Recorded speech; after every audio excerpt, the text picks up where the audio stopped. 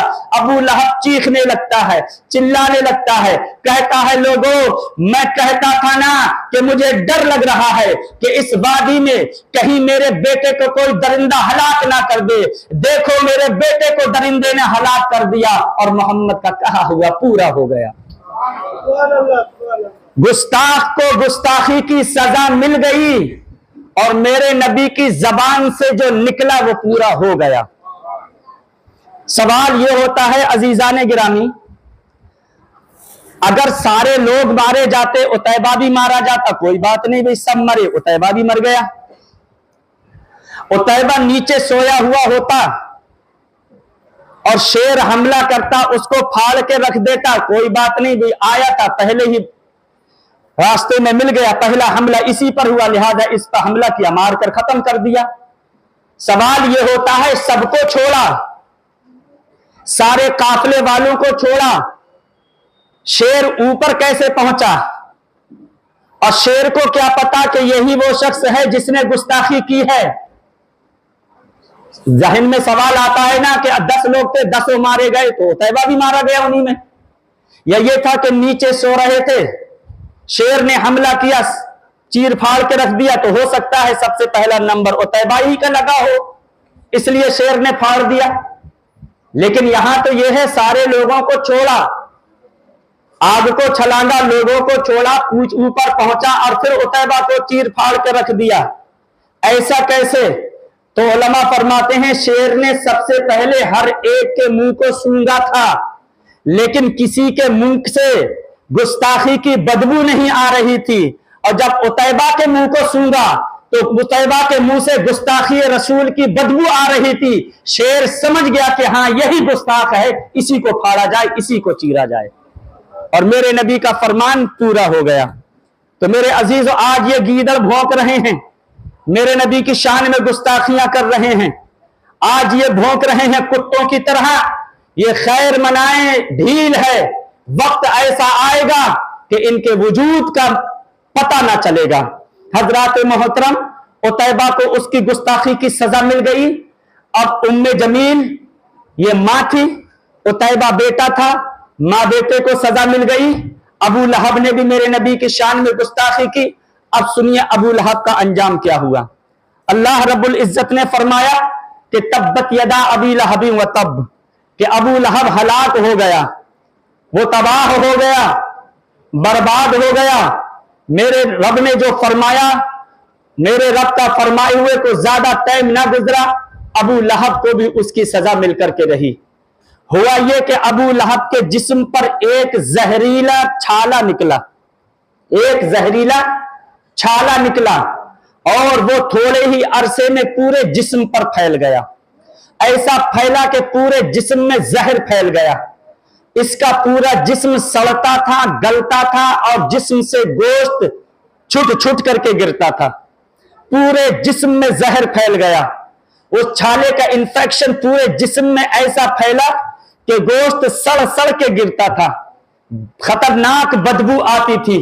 اس کے بیٹوں نے دیکھا کہ اس کو ایسی بیماری لگ گئی ہے جو پھیلنے والی ہے, جو متعدی ہے. حضرات, اس کے بیٹوں نے ابو لہب کو گھر سے اٹھایا اور جنگل میں لے جا کر کے چلچلاتی دھوپ میں پھینک دیا, تپتی ہوئی ریت پر اپنے باپ کو پھینک دیا. میرے عزیزوں, دیکھو گستاخی کی سزا, میرے نبی کی شان میں جو گستاخی کرے سزا اللہ دیتا ہے, اور ایسی سزا دیتا ہے کہ نشان عبرت بنا دیتا ہے. آپ سوچیں, مکے کے چوٹی کے 4 سرداروں میں سے ایک تھا, لیکن اللہ رب العزت کا جب قہر اترا اس پر, عذاب بن کر جب قہر اترا, اور قہر کیوں اترا؟ مصطفیٰ کی شان میں گستاخی کی تھی. جب قہر نازل ہوا تو اس کی سگی اولاد اس کو گھر سے نکال کر کے چلچلاتی دھوپ میں تپتی ہوئی ریت پر پھینک دیتی ہے. اس لیے کہ جب اللہ کا قہر اترتا ہے تو اولاد کے دل سے ساری محبت اور باپ کی محبت کے جذبات ختم ہو جاتے ہیں۔ اللہ رب العزت نے گستاخ کو سزا دی، بیٹوں نے ابو لہب کو پکڑ کر کے چلچلاتی دھوپ میں تپتی ہوئی ریت پر جنگل میں پھینک دیا۔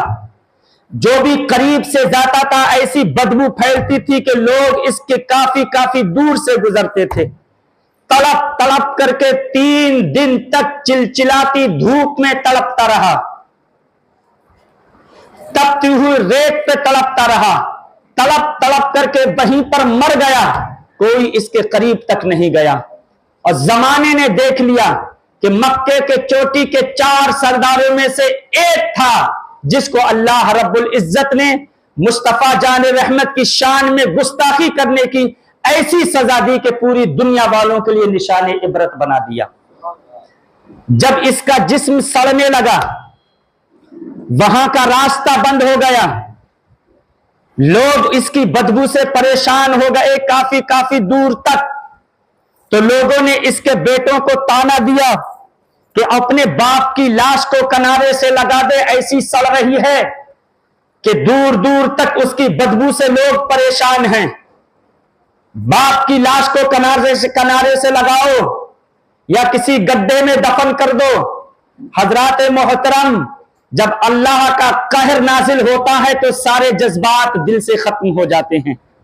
میرے عزیزوں، بیٹوں نے ایسا پھینکا، مرنے کے بعد بھی اس کے بیٹے اس کے قریب نہیں گئے۔ اس کے بیٹوں نے اپنے باپ کی لاش کو کنارے لگانے کے لیے حبشی غلام کیے، حبشی مزدور کیے، ان کو بہت ساری دولت اور پیسے کا لالچ دے کر اجرت کا، اور کہا تمہیں اتنی اجرت دیں گے، اتنا مال دیں گے، تم ہمارے باپ کی لاش کو گڈھے میں دفن کر دو۔ عزیزان گرامی، تاریخ بتاتی ہے ان حبشی مزدوروں نے اپنے منہ سے کپڑے باندھے مضبوط اور لمبے لمبے بانس لیے اور منہ سے کپڑے باندھ کر کے بانس سے ایسے ڈھکیلتے ہوئے جیسے کہ مرے ہوئے سڑے ہوئے کتے کو روڈ سے الگ ہٹایا جاتا ہے، ایسے ان حبشی غلاموں نے منہ سے کپڑا باندھ کر اور لمبے لمبے ڈنڈوں سے کھچیل کر کے دھکا دے دے کر کے وہاں سے ہٹایا، ایک گڈھا کھودا، اس گڈھے میں ابو لہب کی لاش کو پھینکا اور اوپر سے پتھر اور مٹی ڈال کر کے عزیزان گرامی اس کے لاش کا انتم سنسکار کیا۔ اور حضرات محترم، اللہ رب العزت نے زمانے والوں کو بتا دیا کہ جو میرے نبی کی شان میں گستاخی کرے گا سزا میں رکھ دوں گا، اور ایسی سزا دوں گا کہ دنیا کے لیے نشان عبرت بنا دوں گا۔ یہ ابو لہب تھا جس نے نبی کی شان میں گستاخی کی، اللہ رب العزت نے سزا بھی ایسی دی کہ نشان عبرت بنا دیا۔ تو جو لوگ میرے نبی کی شان میں بھونک رہے ہیں، میرے نبی کی شان میں گستاخیاں کر رہے ہیں، خیر منائیں، جب وقت آئے گا تو یہ بھی اب زمانے کے لیے نشان عبرت بنیں گے۔ حضرات محترم، تو اللہ رب العزت نے فرمایا واللہ یعصمک من الناس۔ آپ نے دیکھا کتنی مخالفتیں کی، بیوی کا بھی انجام، بیٹے کا بھی انجام، باپ کا انجام کیا ہوا؟ زمانے بھر پوری طاقت سے میرے نبی کی مخالفت کی، مذہب اسلام کا کچھ نہ بگاڑ سکے، اور خود انجام بہت خراب ہوا۔ عزیزان گرامی، دوسرا ایک دشمن ہے ابو جہل۔ واللہ یعصمک من الناس، اے محبوب، اللہ کفار سے آپ کی حفاظت فرمائے گا، اللہ کفار سے آپ کی حفاظت فرمائے گا۔ عزیزان گرامی، ابو جہل نے ایک مرتبہ پیارے آقا صلی اللہ علیہ وسلم کے لیے جس راستے سے اللہ کے نبی صلی اللہ علیہ وسلم گزر کر کے رات کی تاریکی میں حرم شریف میں نماز ادا فرمانے کے لیے میرے آقا تشریف لے جاتے تھے، ابو لہب نے اسی راستے میں بہت گہرا گڈھا کھودا، اور بہت گہرا گڈھا کھود کر کے اوپر سے ہلکی ہلکی رسی اور ہلکی ہلکی لکڑیاں ڈال کر کے اوپر سے گھاس پھوس ڈال دی، اور یہ پلان بنایا کہ رات کی تاریکی میں محمد صلی اللہ علیہ وسلم یہاں سے گزریں گے،